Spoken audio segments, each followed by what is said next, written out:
기쁘고 복된 주일입니다. 이제 자리에서 일어나 마음과 뜻과 정성을 모아 거룩하신 하나님께 예배 드리겠습니다.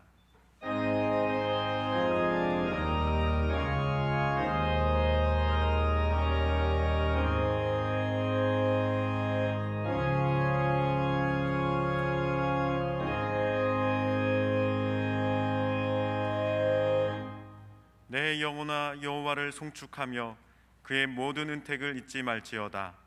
그가 내 모든 죄악을 사하시며 내 모든 병을 고치시며 내 생명을 파멸에서 속량하시고 인자와 긍휼로 관을 씌우시며 좋은 것으로 내 손을 만족케 하사 내 청춘을 독수리같이 새롭게 하시는도다. 하나님은 영이시니 예배하는 자가 영과 진리로 예배할지니라. 아멘.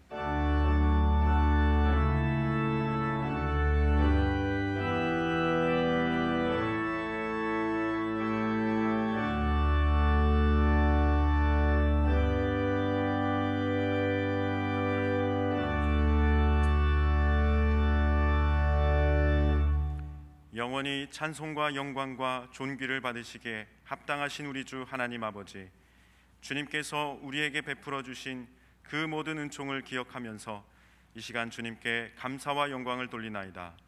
죄와 사망에서 우리를 건지신 주 예수 그리스도의 구속의 은혜를 길이길이 찬양하옵고, 오늘도 우리를 부르시며 새롭게 하시는 성령의 교통하심으로 인하여 주님께 감사를 드리나이다. 성부 성자 성령께 세세 무궁토록 영광을 돌릴지어다. 아멘.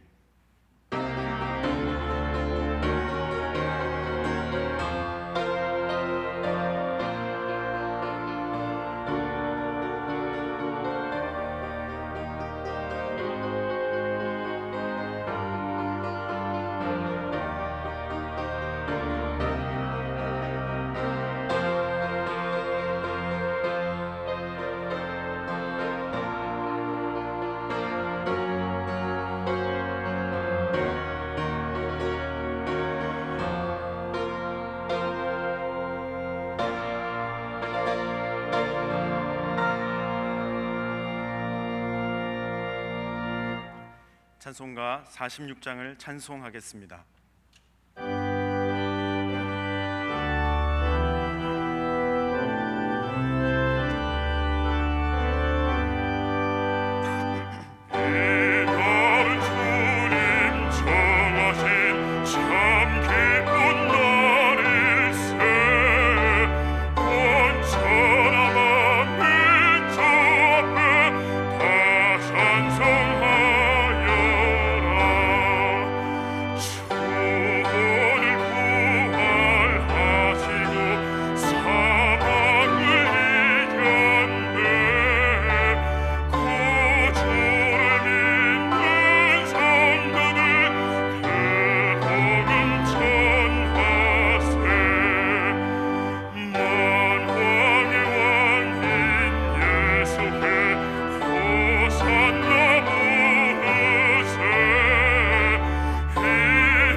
함께 자리에 앉아서 참회의 기도를 드리겠습니다.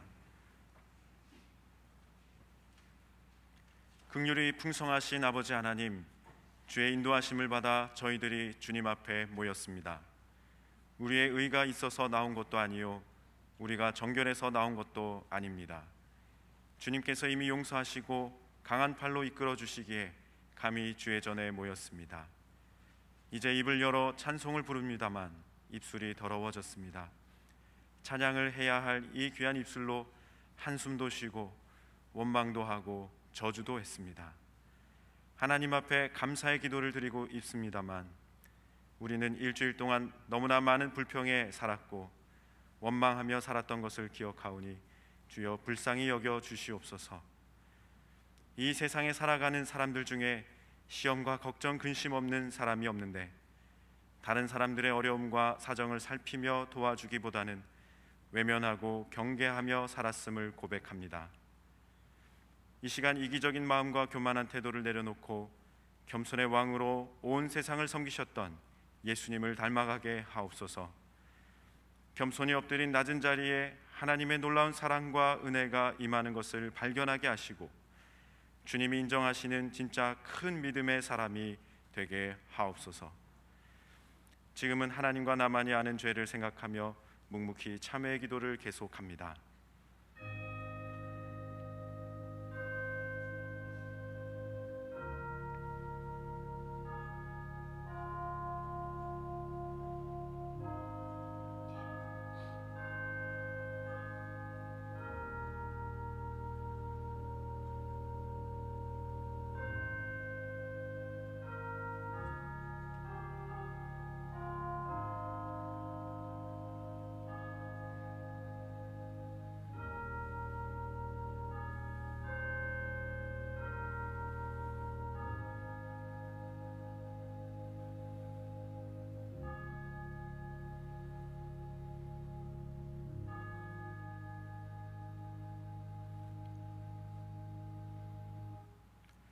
내가 그리스도와 함께 십자가에 못 박혔나니 그런즉 이제는 내가 사는 것이 아니요 오직 내 안에 그리스도께서 사시는 것이라.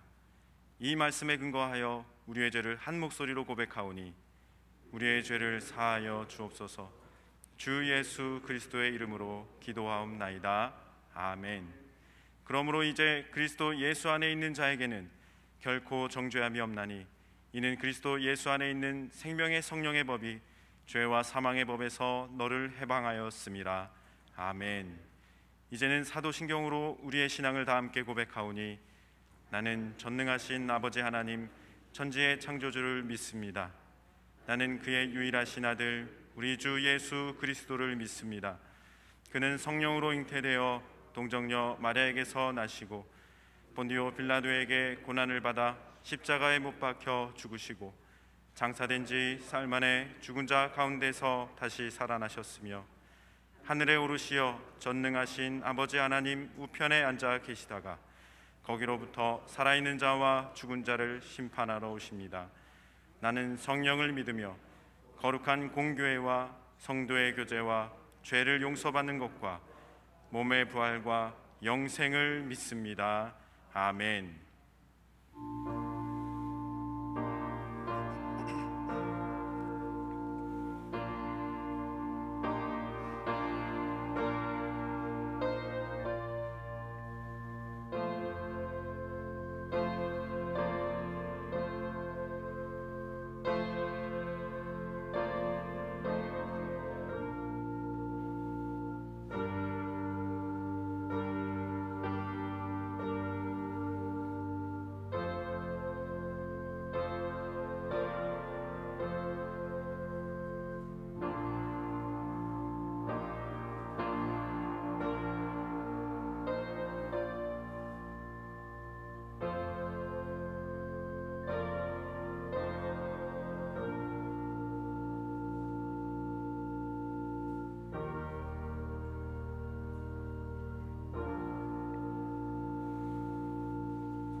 성시교독은 교독문 57번 시편 130편 말씀입니다.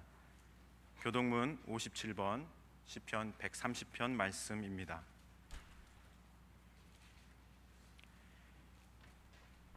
여호와여 내가 깊은 곳에서 주께 부르짖었나이다.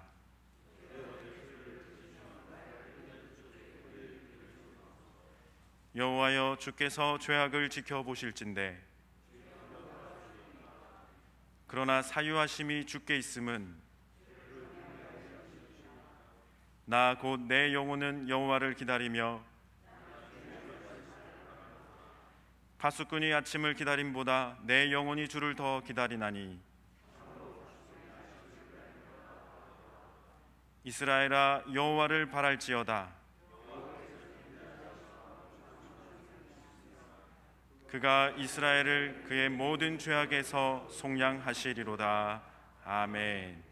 찬송가 370장을 찬송하겠습니다.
영광과 존귀와 찬양을 받으시기에 합당하신 하나님 아버지, 크신 은혜와 사랑을 감사합니다.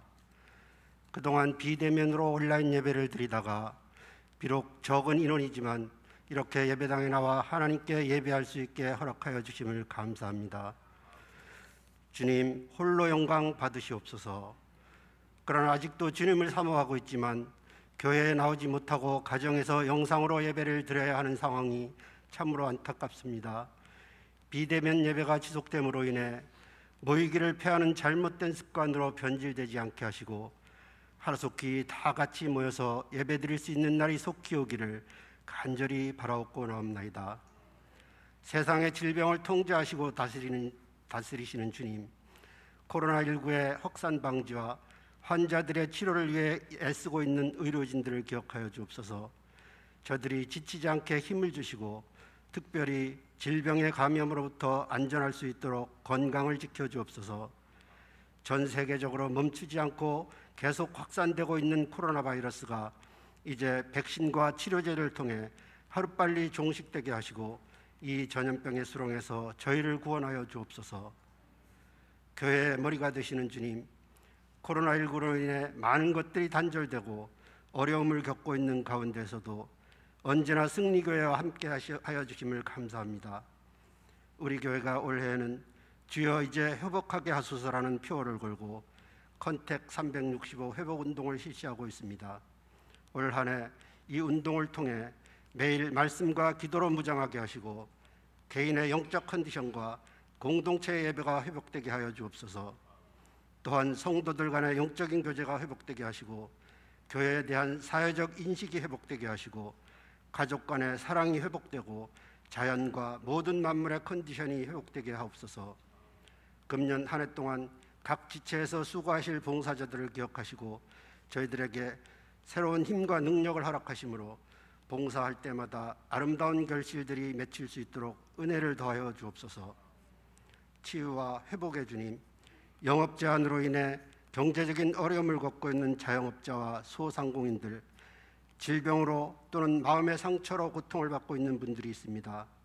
이들이 다시금 희망을 얻고 일어설 수 있는 용기와 물질의 복을 주시고 상한 몸과 마음의 상처를 어루만져 주셔서 모두가 건강한 몸과 마음으로 하나님께 더욱 충성된 종으로 살아가게 하옵소서. 이 모든 고통의 시기를 통하여 우리의 믿음을 다시 한번 점검하게 하시고 어느 곳에 있든지 주님을 사모하는 마음 변하지 않게 하시고 오직 예수님만 바라보고 의지하며 살아가는 견고한 믿음의 자녀들이 되게 하여 주옵소서.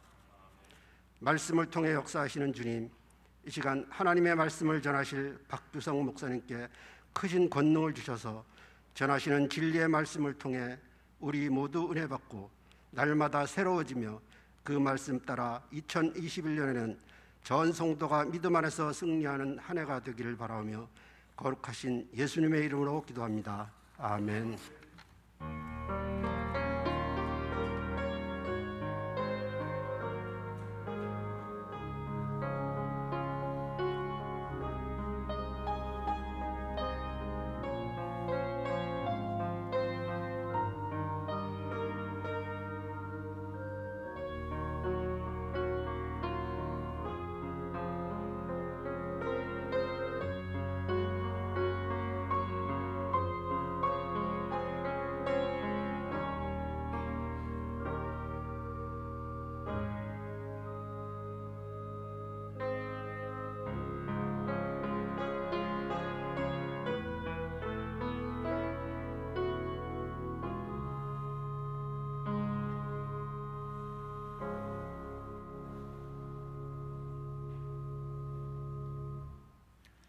하나님께서 오늘 우리에게 주시는 말씀은 신명기 8장 1절에서 10절까지의 말씀입니다.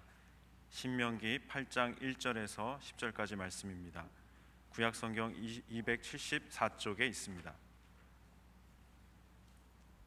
하나님의 말씀을 교독하여 읽겠습니다. 제가 먼저 1절 말씀을 읽겠습니다. 내가 오늘 명하는 모든 명령을 너희는 지켜 행하라. 그리하면 너희가 살고 번성하고 여호와께서 너희의 조상들에게 맹세하신 땅에 들어가서 그것을 차지하리라.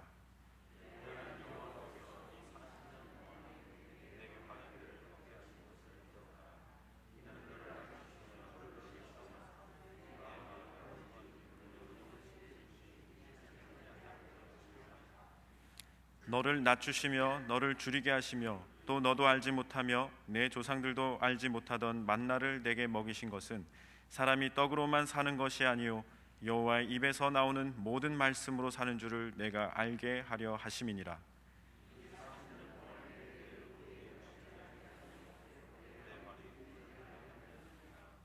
너는 사람이 그 아들을 징계함 같이 내 하나님 여호와께서 너를 징계하시는 줄 마음에 생각하고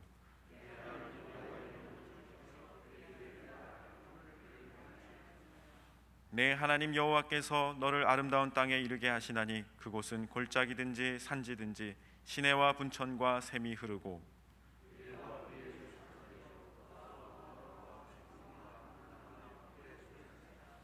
내가 먹을 것에 모자람이 없고 내게 아무 부족함이 없는 땅이며 그 땅의 돌은 철이요 산에서는 동을 캘 것이라.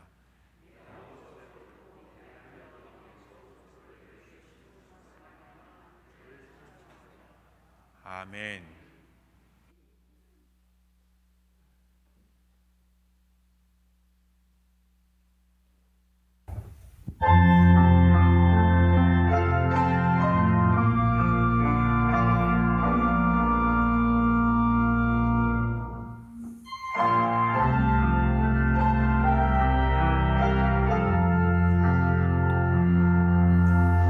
나의 등 위에서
아멘.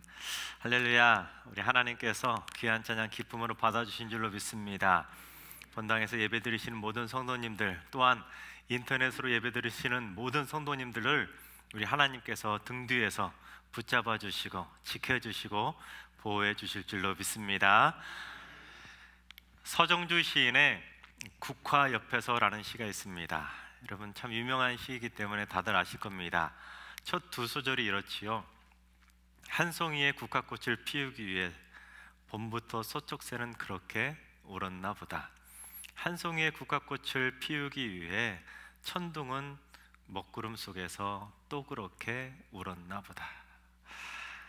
그런데 시라는 것이 참 묘한 매력이 있는 것 같습니다. 그 사람이 처한 환경이나 다양한 시각에 따라서 똑같은 시인데도 다양한 해석이 가능하다는 것이죠. 저도 이 시를 좀 다양하게 해석해 보려고 한번 이렇게 생각해 보다가 이 시 안에서 무엇을 발견했냐면 광야에서 울고 있는 한 인간의 모습을 발견하게 되었습니다.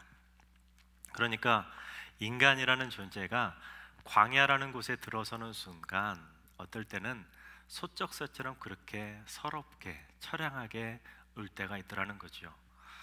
또한 인생의 먹구름 속에 광야 속에 들어가서 하염없이 목노와 천둥처럼 그렇게 울기도 한다는 겁니다.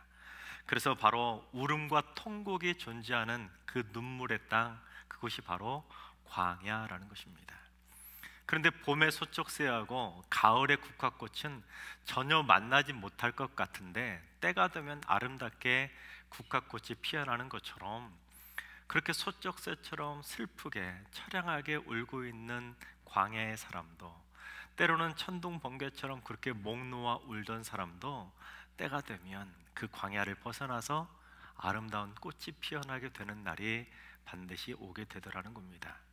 그런 의미에서 인간이 인생에서 아름다운 꽃을 피우려면 어쩌면 광야에서 그렇게 소쩍새처럼 울어야 될 때도 있을 것이고, 때로는 먹구름 속에서 천둥처럼 그렇게 하염없이 울어야 될지도 모르겠습니다. 그런데 오늘 말씀은 인간이라는 존재가 어떻게 하면 그렇게 소쩍새처럼 천둥처럼 울고 있는 그 광야를 벗어나서 어떻게 하면 아름다운 꽃을 피울 수 있는가, 그 비결을 가르쳐주고 있습니다. 오늘 말씀 1절을 봉독해 보겠습니다. 내가 오늘 명하는 모든 명령을 너희는 지켜 행하라. 그리하면 너희가 살고 번성하고 여호와께서 너희의 조상들에게 맹세하신 땅에 들어가서 그것을 차지하리라. 이것은 모세의 설교입니다. 언제 선포된 설교였냐면 이스라엘 백성들을 40년 동안 광야를 이끌고 이제 저 앞에 가나안 땅이 보이는 모압 평지에서 이제 40년의 광야 생활을 마치고 했던 마지막 고별 설교의 모음집이 바로 신명기입니다. 그러니까 지금 모세가 이 말을 할 때 이스라엘 백성들의 형편은 어떤 상황이었느냐면 이미 40년 동안 때로는 소쩍새처럼 때로는 천둥처럼 광야에서 그렇게 길고 긴 세월 동안 울어왔던 이스라엘 백성들 앞에서 모세가 이렇게 선포한 것입니다. 여러분, 이제 앞으로 여러분들이 하나님의 모든 말씀을 다 지켜 행하시면 이제 다시는 소쩍새처럼 그렇게 슬프고 처량하게 우실 필요 없습니다. 하나님의 모든 말씀을 제대로 지키신다면 앞으로 천둥처럼 그렇게 하염없이 우실 필요도 없습니다. 하나님이 약속하신 그 젖과 꿀이 흐르는 가나안 땅에서 아름답고 행복하게 멋지게 꽃피는 날이 오게 될 것입니다. 바로 그걸 이야기하고 있는 것입니다. 그러면서 모세는 이스라엘 백성들을 향해서 당신들이 그렇다면 왜 광야에 들어가게 되었는지, 그 광야에 들어가게 된 이유를 가르쳐주고 있는데 2절 말씀을 봉독해 보겠습니다. 내 하나님 여호와께서 이 40년 동안에 내게 광야길을 걷게 하신 것을 기억하라. 이는 너를 낮추시며 너를 시험하사 내 마음이 어떠한지 그 명령을 지키는지 지키지 않는지 알려 하심이라. 아멘.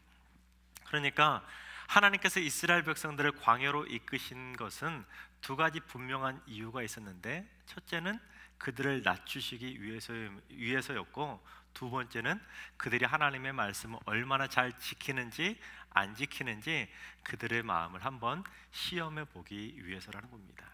그렇습니다. 하나님께서는 이스라엘 백성들을 광야 학교라는 곳에 입학을 시킨 다음에 그들에게 시험을 풀어보라고 시험지를 건네주셨는데, 시험 문제가 딱 두 가지였다는 겁니다. 1번, 내가 얼마나 낮아졌는가, 2번, 내가 얼마나 하나님의 말씀을 순종하는가. 딱 두 가지 문제, 그것뿐이었다는 겁니다. 근데 문제가 딱 두 가지밖에 없었음에도 불구하고 이스라엘 백성들은 그 두 가지 문제를 푸는데 시험 기간이 무려 40년이나 걸렸습니다.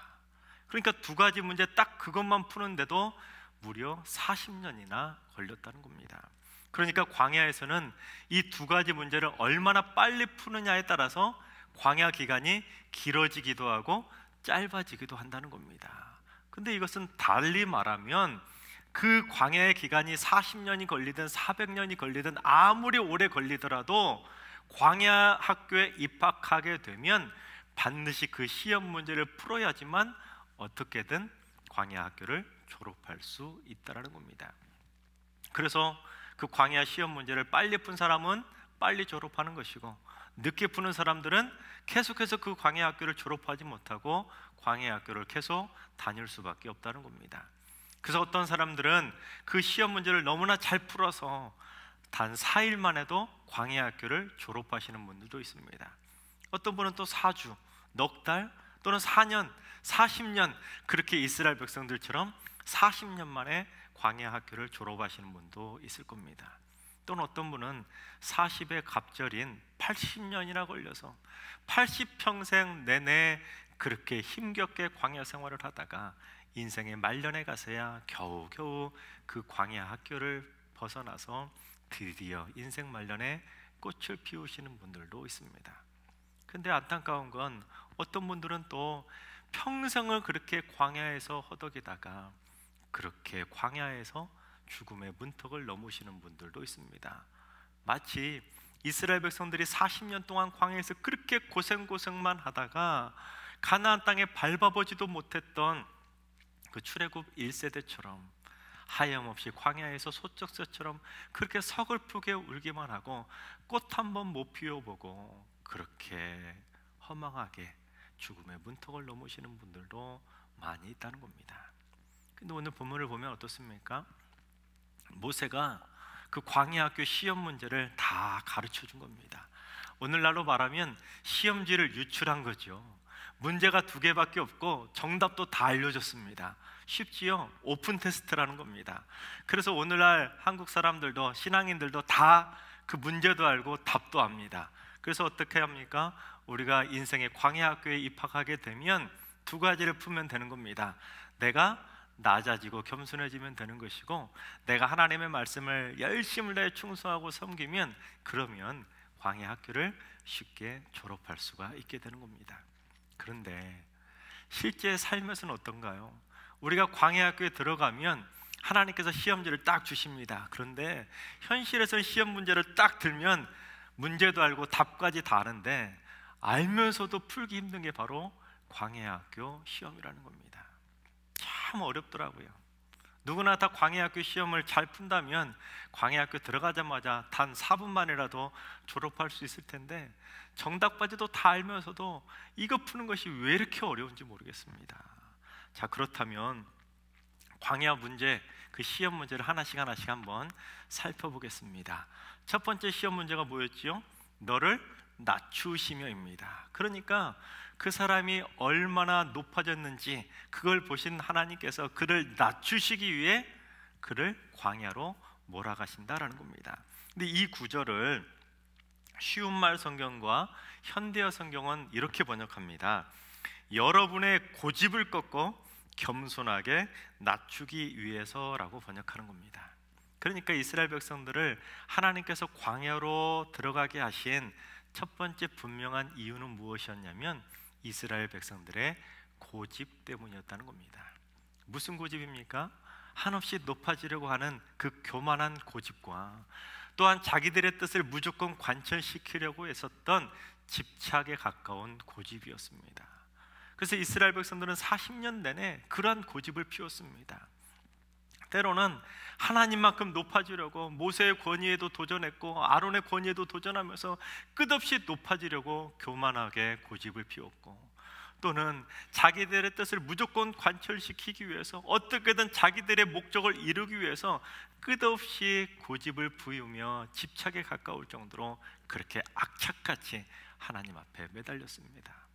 그러니까 이스라엘 백성들은 자신들의 뜻을 관철시키기 위해서는 모세를 향해서 돌을 드는 것도 서슴지 않았고, 심지어 차라리 우리가 애굽으로 다시 돌아가는 것이 더 낫겠다, 그런 말도 안 되는 고집까지 피웠던 민족, 그게 바로 이스라엘 백성들이었습니다. 그들이 고집을 꺾었다면 40년이나 걸렸겠습니까? 그 광야 시험이 빨리 끝났을 텐데 그들이 고집을 꺾지 않으니까 무려 40년이나 광야 생활을 할 수밖에 없었다는 겁니다. 그런데 여러분, 사람들은 누구나 다 고집이라는 것이 있습니다. 이 자리에 계신 모든 분들도 저 또한 다 고집 하나쯤은 다 가지고 있지요. 그런데 그 고집이 문제가 될 때는 무엇이냐면, 내가 무조건 높아지려고 하는 그 고집을 가질 때 문제가 된다는 겁니다. 또는 내 뜻을 무조건 관철시키기 위해서 내 목적을 무조건 이루기 위해서만 고집을 피운다면 결국에는 이스라엘 백성들처럼 그 고집 때문에 우리가 광야 학교에 입학하게 되는 원인이 될 수도 있다는 겁니다. 또한 이스라엘 백성들처럼 차라리 애굽으로 다시 돌아가면 좋겠다고 하는 그런 말도 안 되는 악착 같은 고집을 피우게 되면 광야 생활은 점점 더 길어질 수도 있다는 것입니다. 따라서 우리는 내가 지금 광야 학교에 입학해 있다, 이것을 빨리 깨닫고는 내 안에 있는 고집을 빨리 꺾어버리고 빨리 뽑아버리는 건, 그게 우선되어야 된다는 겁니다. 내가 얼마나 빨리 고집을 뽑아버리느냐, 고집을 꺾어버리느냐, 이거에 따라서 광야 학교를 얼마나 빨리 졸업할 수 있느냐, 아니면 더 오래 다녀야 되느냐의 갈림길에 서게 된다는 겁니다. 그런데 고민이 참 많은 젊은이가 있었습니다. 이 고민이 너무나 많아가지고 잠 못 이루던 이 젊은이가 어느 날 도저히 안 되겠다 싶어가지고 한 유명한 수도사를 찾아가게 됩니다. 그래서 수도사에게 뭔가 좀 조언을 들으려고 수도사를 찾아갔는데, 그런데 이 젊은이가 수도사를 찾아가 놓고는 몇 시간째 계속 자기 이야기만 쏟아내는 겁니다. 그러니까 이 수도사가 듣다 안 되겠더니 그 젊은이 앞에 놓여있던 찻잔에 물을 따르기 시작합니다. 물을 따르는데 그 젊은이가 자기 이야기만 하느라고 찻잔에 차를 하나도 안 마셨기 때문에 이미 어느 정도 차 있었는데 그 위에다 물을 부으면 어떻게 됩니까? 물이 넘치게 되는 겁니다. 그러자 그때서야 계속 말만 하던 이 젊은이가 말을 멈추더니 그때서야 이렇게 말을 하더랍니다. 아니 수도사님, 제가 차를 마시지도 않았기 때문에 가득 차 있는데 이 찻잔에 물을 계속 부으면 어떡합니까? 물이 넘쳤잖아요 하고는 오히려 화를 내더라는 거예요. 그래야 이 수도사가 이렇게 대답했다고 합니다. 당신은 머릿속에 당신의 생각이 가득 차 있어서 제 말을 들을 여유가 없군요. 당신의 마음이 지금 이 찻잔과 같습니다. 그렇습니다 여러분, 내 머릿속에 내 생각을 가득 채우고 있는 것, 그게 바로 고집이라는 겁니다. 남들의 생각 받아들일 수 있는 마음의 여유도 없고 빈틈도 없다 보니까 내 머릿속에 가득 차 있는 그 고집만 계속해서 뿜어대는 그러한 상황이 바로 이러한 고집의 모습이라는 겁니다. 광야 생활 40년 내내 이스라엘 백성들의 모습이 딱 그랬습니다. 그들의 머릿속에는 무슨 생각이 가득 차 있었냐면 차라리 애굽이 낫다, 이 광야에서 고생하느니 차라리 애굽으로 돌아가는 게 낫겠다, 이런 생각이 머릿속에 가득 차 있었기 때문에 물만 없어도 차라리 우리가 애굽으로 돌아가면 좋았을 텐데 왜 우리를 이런 광야로 끌고 나와서 고생을 시키느냐고 불평하고 원망한 겁니다. 그러면 하나님께서 그들의 고민을 풀어주기 위해서, 그들의 불평을 풀어주기 위해서 물도 나게 해주시고 만나도 주시고 매출라도 주시면서 그들의 머릿속에서 툭하면 나오는 차라리 애굽으로 돌아가면 좋겠다는 그 고집을, 말도 안 되는 고집을 조금씩 풀어주신 겁니다. 그런데 빼내주시면 또다시 채우고, 빼내주시면 또다시 채우고, 계속 채우는 겁니다. 그러다 보니까 그들의 머릿속에 가득 차 있었던 그 말도 안 되는 고집을 빼내는데 몇 년이 걸렸어요? 무려 40년이나 걸렸다는 겁니다. 그래서 옛말에 이런 말이 있습니다. 고집은 괴물을 만든다. 이런 주위에도 괴물 같은 고집 피우시는 분들 있지 않습니까? 근데 또 이런 말이 있더라고요. 고집을 센 사람을 고치려는 사람이 오히려 더 고집이 센 사람이다. 딱 맞는 표현인 것 같아요. 우리 주변에 고집 센 사람이 나타나면 그 사람은 괴물 같은 사람이기 때문에 그 고집 센 사람을 바꾼다는 거, 그 고집을 꺾는다는 건 여간 쉽지 않다는 거예요. 그런데 그 고집 센 사람을 꺾어보겠다고 달려드는 사람은 오히려 더 고집이 센 더 큰 괴물이라는 겁니다. 그러니 괴물 대 괴물이 부딪히니까 어떻게 됩니까? 싸움이 끝나지가 않는 거예요. 그렇습니다, 여러분. 고집이라는 것은요, 인간의 힘으로 절대 꺾을 수가 없는 것입니다. 고집이라는 것은 계속해서 더욱더 커지면 커지지, 더 채우면 채우지 쉽게 꺾이지 않는다는 거예요. 그래서 내 고집을 꺾지 않고 자꾸만 상대방의 고집을 꺾으려고 하다 보니까 어때요? 결국에는 감정 싸움으로 커질 수밖에 없는 것입니다. 그리고는 내가 고집을 꺾으면, 먼저 꺾으면 내가 그 사람에게 진다고 생각하니까 어떻게든 내가 저 사람에게는 지면 안 돼, 이런 마음이 딱 굳어지면 그때부터는 절대로 내가 틀렸어도 굽히지 않는 겁니다. 끝끝내 자기 고집을 접지 않는다는 거예요. 그래서 목소리를 키우면 이기는 줄 알고 계속해서 그렇게 괴물처럼 고집을 피우게 되는 것입니다. 결국엔 어떻게 됩니까? 둘 다 상처받고 끝나지 않습니까? 오히려 처음부터 그 고집을 꺾겠다고 달려드는 사람이 오히려 더 상처를 받는 경우가 일수입니다. 그래서 유진아 작가는 이 고집에 대해서 이렇게 말합니다. 상대방을 자신에게 맞추려 하니까 자꾸만 다툼이 일어나지요. 당신도 상대방이 자신에게 맞추라 하면 싫은 것처럼 상대방도 마찬가지지요. 관계는 맞추려 노력해야지 맞추라 하면 탈이 나지요. 좋은 관계는 고집을 꺾고 배려해야 맞아요. 사람은 잘 바뀌지 않아요. 나도 그도 마찬가지지요. 그러니 이해하고 양보해야 하지요. 그렇습니다, 여러분. 인간의 고집 쉽게 꺾이던가요? 아니더라는 겁니다. 인간의 고집은 인간이 꺾는다는 거 여간 쉬운 일이 아닙니다. 그러면 어떻게 할까요?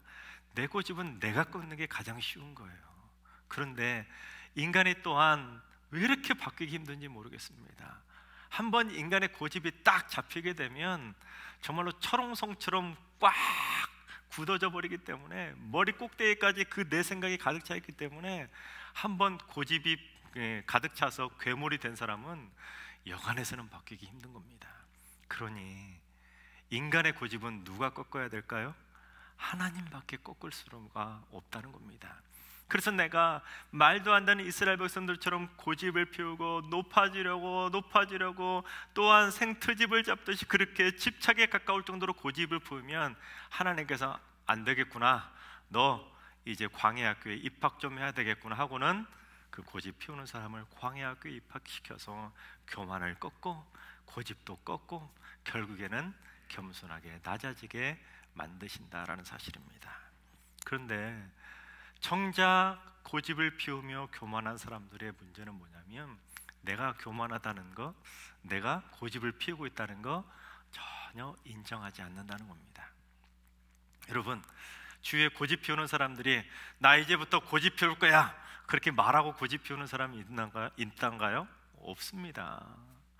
고집을 피우는 사람들은, 또한 교만한 사람들은 절대 자기의 그 고집과 교만을 인정하지 않습니다. 오히려 주위를 보시면 고집을 피우는 사람들이 오히려 자기가 고집을 피우면서 남들이 고집 피운다고 오히려 화를 내는 모습, 여러분 쉽게 보지 않습니까? 그게 고집을 통해서 괴물이 된 사람들의 모습이라는 겁니다. 이스라엘 백성들의 모습이 딱 그 모습이었습니다. 40년 내내 하나님께서는 어떻게든 그들을 어르고 달래서 가나안 땅으로 인도해 주시기 위해서 그렇게 애쓰고 애써 주셨는데 이스라엘 백성들은 자꾸만 아니라는 겁니다. 자기들이 고집 피우고 있으면서 하나님이 자기들 뜻을 들어주지 않는다고 왜 우리를 이 광야로 끌고 나와서 이 고생을 시키는 거냐고 오히려 하나님을 향해 불평하고 원망했던 게 바로 이스라엘 백성들이었습니다. 척반하장의 모습 아니겠습니까? 그렇습니다. 하나님께서 인간의 고집을 꺾는데도 무려 40년이나 걸렸는데 인간이 어떻게 고집을 쉽게 꺾을 수가 있겠습니까? 인간이 고집을 꺾고 겸손하게 낮아진다는 건 그것이 그렇게 힘이 든 것입니다. 그래서 우리는 날마다 하나님께 더 혼나기 전에, 광야 학교 기간이 더 길어지기 전에, 아니면 내가 광야 학교에 입학하기 전에 어서 빨리 정신 차리고 내 안에 고집이 있지는 않은가, 내가 교만하지는 않는가 스스로 점검하고 교만도 꺾고 고집도 꺾어야 하루속히 광야 학교도 탈출할 수 있는 것이고 내가 광야 학교에 입학하는 일도 막을 수가 있는 것입니다. 자, 그렇다면 두 번째 시험 문제가 무엇이었습니까? 내가 하나님의 말씀을 얼마나 잘 순종하냐라는 것입니다. 그걸 시험해 보기 위해서 광야 학교에 입학하셨다라고 말씀했는데 이 구절을 쉬움말 성경은 이렇게 번역합니다. 여러분이 과연 주님의 명령에 순종할 것인지 아닌지 여러분의 속마음을 시험하시기 위함이었습니다. 그렇습니다. 광야 학교 두 번째 시험 문제는 바로 속마음에 관한 문제였다는 겁니다.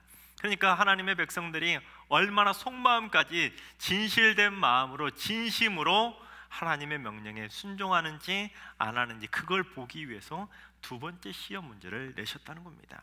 그래서 진실된 마음으로 하나님 앞에 순종하면 광야 학교를 빨리 졸업할 수 있는 것이지만 내 마음속에 생각은 속마음은 다른 데가 있는데 겉으로만 가식적으로 순종하는 척하면 그 광야 학교 시간은 더 길어질 수밖에 없다라는 것입니다. 그렇습니다. 하나님께서는 우리의 속마음까지도 다 꿰뚫어 보고 계시기 때문에 내가 가식적으로 신앙생활을 하고 있는지, 내가 가식적으로 겉으로만 형식적으로만 예배드리고 있는지 다 아신다는 거예요. 하나님께서는 우리의 모든 속마음까지도 다 꿰뚫어 보고 계시기 때문에 우리가 입술로만 찬양하고 있는지, 눈으로만 성경을 따라가고 있고 머릿속은 다른 생각하고 있는지 다 아신다는 거예요. 마치 시험 시간에 선생님이 옆에 있는데 이건 모르겠지 하고는 이렇게 컨닝하는 거나 마찬가지라는 겁니다. 모를까요? 바로 저 옆에 선생님 있는데 어떻게 모르겠습니까? 제대로 걸리는 겁니다. 제대로 걸려서 혼나는 것처럼 우리가 하나님 모르겠지 하고는 내가 속마음은 다른 데가 있으면서 가식적으로 헌신하고 예배드리면, 헌신하면 하나님께서 제대로 알아보시고 우리를 광야학교 너 좀 더 훈련 받아야 되겠구나 하고 광야학교에 입학을 시키신다는 겁니다. 그런데 우리의 마음속에 그처럼 속마음이 다른 데가 있는데 가식적으로 신앙생활하는 이유가 무엇일까요? 그건 바로 하나님이 눈에 보이지 않기 때문입니다. 하나님이 눈에 보이지 않으니까 뭐 내가 이렇게 해도 누가 알겠어? 그러면서 자꾸만 가식적으로 행동하는 겁니다. 그런데 더 중요한 이유는 무엇인지 아십니까? 사람들이 왜 가식적으로 행동하는지 아십니까? 그건 바로 하나님은 못 속이지만 누구는 속일 수 있냐면 사람들은 속일 수 있거든요. 내가 가식적으로 신앙생활 열심히 하는 척하고 내가 열심히 기도하는 척 주여 하고 내가 열심히 신앙생활하고 헌신하는 척하면 사람들이 인정해 주더라는 겁니다. 이야, 안목이 집사 열심인데? 와, 안목이 집사 정말 신실해 보여. 그러면 어떻게 될까요? 점점 그게 재미를 붙이게 됩니다. 내가 이렇게 가식적으로 해도 사람들이 나를 인정해 주는구나. 그러면 점점 더 속마음은 다른 데가 있는데 남들에게 보이기 위해서, 인정받기 위해서 더 자기를 포장하면서 더 가식적으로 신앙생활을 하게 된다는 겁니다. 그러나 하나님께서는 우리의 속마음을 다 꿰뚫어 보시는 거예요. 내가 가식적으로 보상을 바라고 이득을 바라고 무언가를 얻기 위해서 그렇게 속마음 따로 겉마음 모습 따로 그렇게 신앙생활하는지 다 아신다는 겁니다. 그러니 우리는 어떻게든 빨리 내가 지금 광야학교에 입학했는지 안 했는지 빨리 정신 차리고 우리의 속마음을 점검할 필요가 있다는 겁니다. 하나님께서 나를 왜 광야학교에 입학시키셨을까? 그렇게 점검하면서 혹시 나도 내 마음에 교만이 있는 건가? 혹시 내 마음에 아직도 버려야 될 고집이 아직도 남아있는 건가? 내가 혹시라도 하나님 앞에서 가식적으로 신앙생활을 하고 있었는가? 그걸 하루빨리 점검해서 행여라도 내가 오답을 쓰고 있다면 하루빨리 정신 차리고 정답을 써가야 된다는 겁니다. 그래야 광야 학교를 졸업할 수가 있는 것입니다. 그런데도 사람들은 광야 학교에 들어가면 그 두 가지 시험 문제를 푸는데 열중하지 않고 오히려 불평하고 원망하기 일쑤입니다. 오늘날 광야 학교에 입학한 사람들은 대부분 이구동성으로 이런 말이 먼저 나옵니다. 하나님, 왜 제게 이런 시련을 주시는 겁니까? 하나님, 제가 얼마나 하나님을 열심을 다해서 믿었는데, 하나님께 얼마나 충성했는데 제게 왜 이런 고난을 주시는 겁니까? 하고 오히려 하나님께 불평하고 원망할 때가 많더라는 겁니다. 그러나 인생의 광야에 들어섰을 때는 한시라도 빨리 하나님 앞에 납작 엎드려서 자신의 속마음을 먼저 돌아봐야 되는 것입니다. 그리고는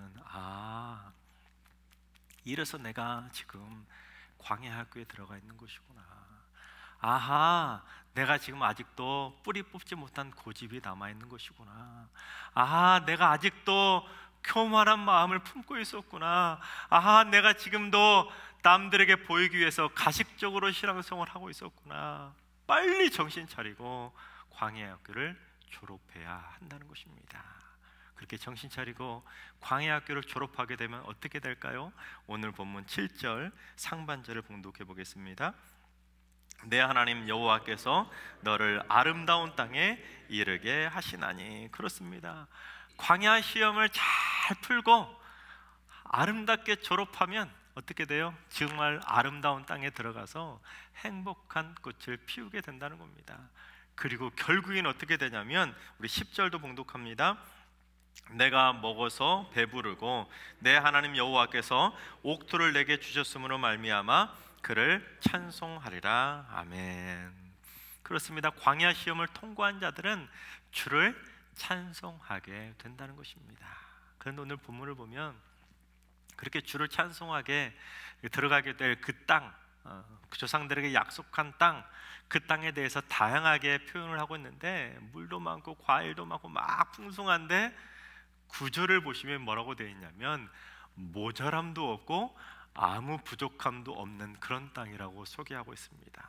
자, 그러면 여러분, 실제로 모자람도 없고 부족함도 없고 그런 축복의 땅, 아름다운 땅에 들어가게 되면 어떻게 우리가 하나님을 찬양하지 않을 수 있겠습니까? 할렐루야 하고 하나님을 마음껏 찬양하지 않겠습니까? 그런데 하나님의 백성들은 그렇게 가나안 땅에 들어가서 모자람도 없고 부족함도 없을 때만 주를 찬양하는 것이 아니라 광야에서도 주를 찬양하리라고 믿음으로 고백해야 된다는 겁니다. 왜냐하면 광야에서도 하나님은 변함없이 우리를 붙잡고 계시기 때문입니다. 우리 4절 말씀을 봉독해 봅니다. 이 40년 동안에 내 의복이 헤어지지 아니하였고 내 발이 부르트지 아니하였느니라. 아멘. 즉 40년 동안 하나님께서는 우리를 광야에 방치하신 것이 아니라는 겁니다. 의복이 헤어지지 아니하도록, 심지어 발이 부르트지 않도록 우리가 보지 못하는 것까지도 세심하게 다 체크하면서 감싸주고 보듬어주고 우리를 지켜주고 계셨다는 겁니다. 40년 동안 하나님의 사랑의 끈은 끊어지지 않았다는 겁니다. 따라서 우리는 광야에 있을 때도 하나님을 찬송하며 살아가야 되는 겁니다. 이렇게 찬송할 수 있겠지요. 광야에서 지금까지 지내온 것은 주의 크신 은혜라. 한이 없는 주의 사랑 어찌 이루 말하랴. 자나깨나 주의 손이 항상 살펴주시고 모든 일을 주 안에서 형통하게 하시네. 그렇습니다, 여러분. 우리 찬양대가 오늘 말씀하고 딱 맞는 찬양을 해주셨는데 광야에 있어도 하나님은 우리 등 뒤에서 우리를 붙잡아 주시고 지켜주시고 보호해 주시고 밀어주신다는 거예요. 광야에 있다고 우리를 방치하시고 외면하시는 분이 결코 아니라는 겁니다. 그 하나님의 사랑의 손길을 깨닫게 되면 결국 이렇게 찬송하게 될 것입니다. 내 주와 맺은 언약은 영불변하시니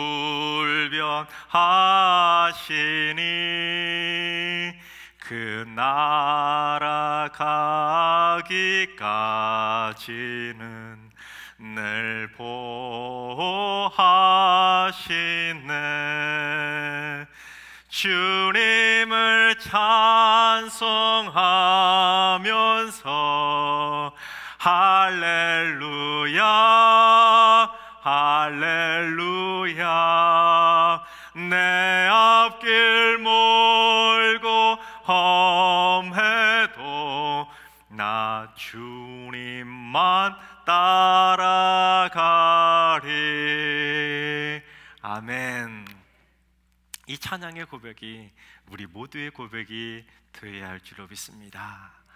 그렇습니다. 요즘을 보면 이 시대에도 많은 분들이 그때처럼 광야학교에 들어가서 힘겹게 사시는 분들 참 많이 있습니다. 이 코로나 시대에 더 많은 분들이 그렇게 광야에서 힘겹게 지내시고 계십니다. 어떤 분들은 소쩍새처럼 그렇게 광야 한복판에서 서럽게 눈물을 흘리시는 분들도 계실 것이고, 또 어떤 분들은 인생의 먹구름 같은 그 광야 속에서 천둥처럼 꺼이꺼이 울면서 그렇게 통곡하시는 분들도 계실지 모릅니다. 그런데 여러분, 내가 지금 광야에 있다면 한 번쯤 오늘 말씀을 기억해 보았으면 좋겠습니다. 혹시 나도 내 교만을 꺾으시고 나를 낮추시기 위해서 나를 광야 학교에 입학시키신 건 아닐까?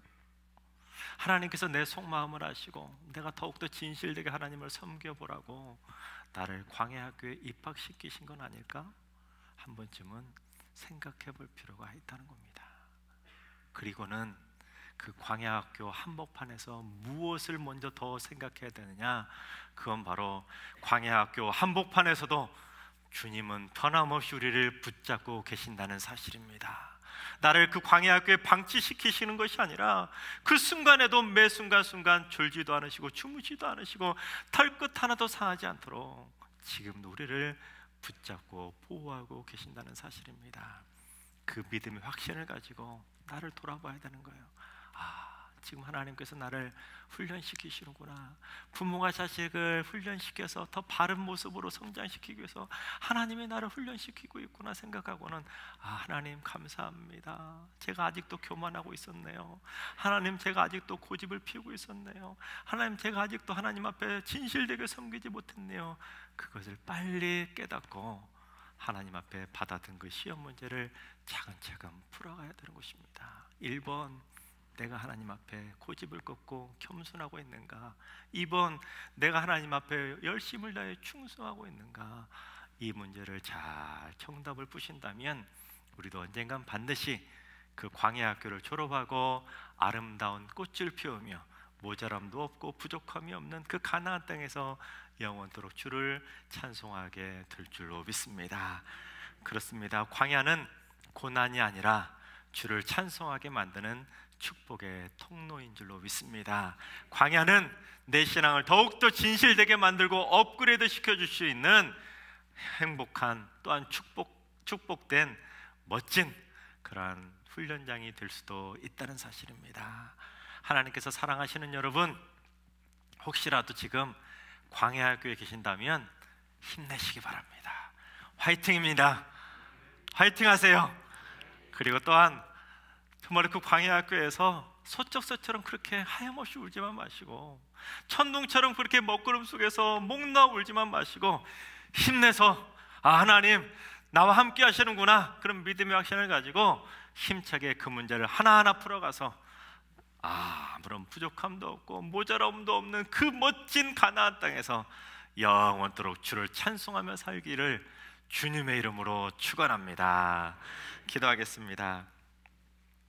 사랑의 손길로 언제나 저희를 돌보고 계시는 하나님, 오늘 거룩한 주의 날 저희들의 영안을 열어주셔서 자신의 속마음을 들여다보게 하여 주옵소서.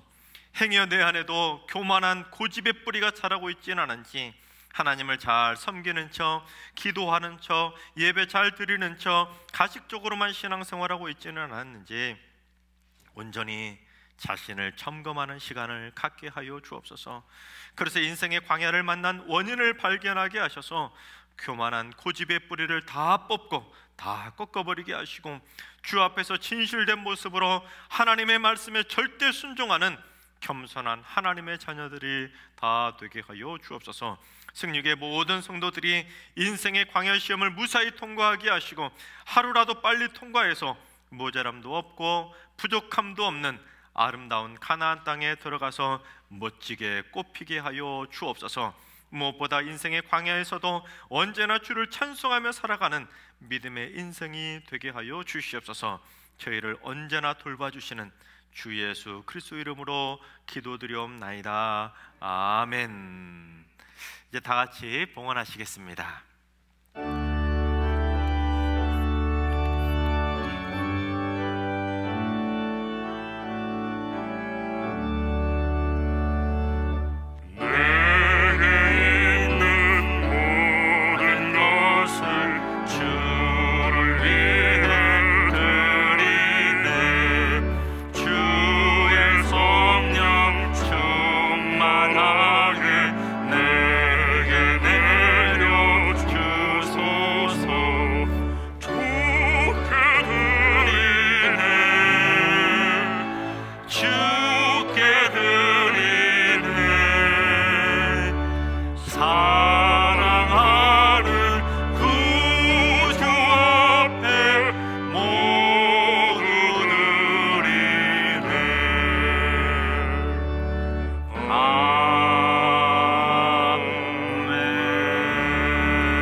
사랑과 은혜가 풍성하신 하나님 참으로 감사합니다. 그렇군요.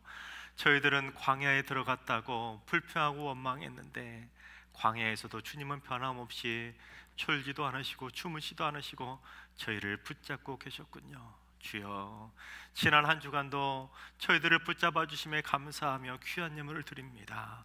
하나님 앞에 11조로 감사의 예물로 이 모양 저 모양 하나님께 귀한 예물 드리오니 이 예물 기쁨으로 받아주시고 새로운 한 주간도 주님의 은혜 가운데 승리할 수 있도록 인도하 주시고 철을 따라 꿀을 먹여주시며 하늘의 오곡백가로 채워주시며 드린 모든 손길들 가운데 한량없는 복의 복으로 넘치도록 채워 주시옵소서. 그래서 모자람도 없게 하시고 아무런 부족함도 없는 멋진 가나안 땅의 축복을 행복하게 받아 누리게 하여 주시옵소서.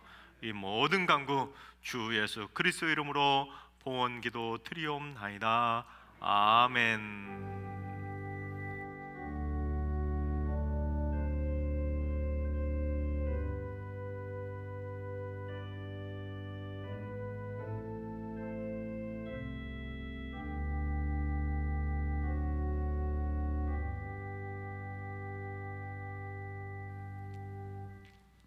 자리에 앉으시기 바랍니다. 네, 오늘 주보 광고는 자세한 내용들은 주보 내용들을 참고하시고 특별히 성경교리대학과 사역훈련생, 제자훈련생 모집 광고를 보시기 바랍니다. 자세한 내용을 쭉 보시고 올해는 코로나19로 인해서 온라인과 또한 오프라인으로 병행해서 실시하게 됩니다. 이럴 때일수록 더욱더 말씀으로 무장해야 됩니다. 많이 신청하셔서 이 코로나 시대에 더욱더 영적 훈련에 매진해 주시면 감사하겠습니다. 또한 정부 방역 지침 변경에 따라서 본당에서 10% 정도인 60여 분이 이렇게 예배를 드리고 계시는데 본당에서 예배 드리시는 분들뿐만 아니라 각 가정에서 생방송으로 예배 드리시는 모든 분들의 그곳에서 하나님의 은혜는 동일하게 임하시는 줄로 믿습니다. 자, 다 같이 이제 일어나셔서 앞뒤에 계신 분들과 인사 나누겠습니다. 광야에서도 주를 찬송합시다.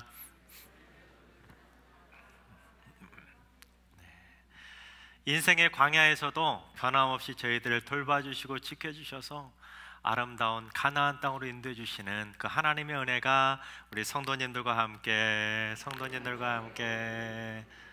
아멘. 이제 파송과 축복의 찬송을 부르겠습니다.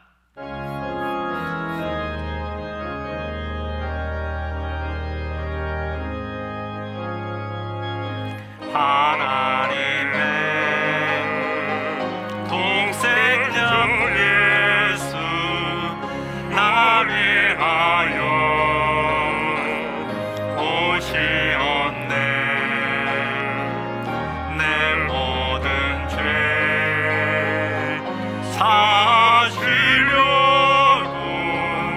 십자가 지셨으나 다시 사셨네. 아멘. 주 안에서 거듭난 우리 기뻐하며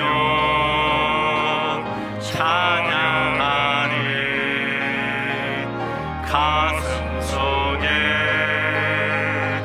넘치는 확신, 우리의 가는 길에 소망 넘치네. 아멘. 살아계신 주, 나의 참된 소망, 두려움이 사라지는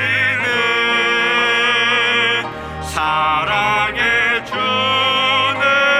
갈 길 인도하니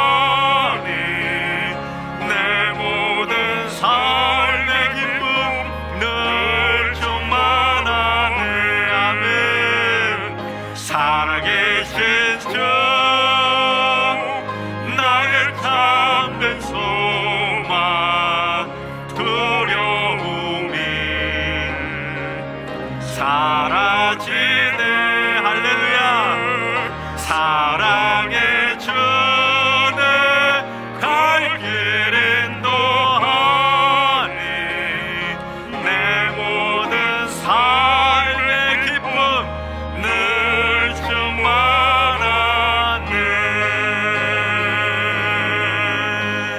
아멘.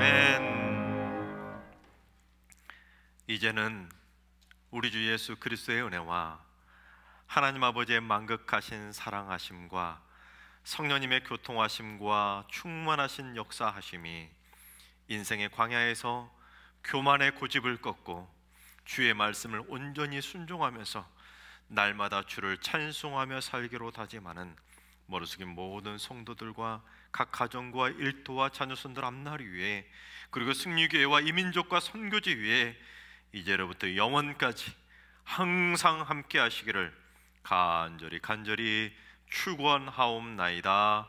아멘.